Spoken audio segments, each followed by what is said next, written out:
اگر امام کی آواز تمام مقتدیوں تک نہیں پہنچ رہی تو بہتر یہ ہوتا ہے کہ کوئی مقتدی پیچھے کر کے کھڑا ہو جائے اور اونچی آواز میں تکبیر کہے تاکہ امام کے نماز شروع کرنے اور امام کے انتقالات کا علم تمام مقتدیوں کو ہو جائے۔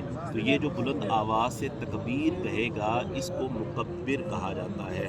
تو یہ ضرورتاً ایسا کیا جا سکتا ہے کہ تاکہ امام کی آواز مقتدیوں تک پہنچ جائے، لیکن اگر ضرورت نہ ہو، تمام مقتدیوں تک امام کی آواز پہنچ رہی ہے تو پھر بلا ضرورت مکبر بنانا یا مکبر کا کھڑا ہونا یہ بدعت اور مکروہ ہوتا ہے۔ لیکن اگر کوئی کھڑا ہو گیا ہے تو اس سے نماز فاسد نہیں ہوگی، نماز تو ہو جائے گی۔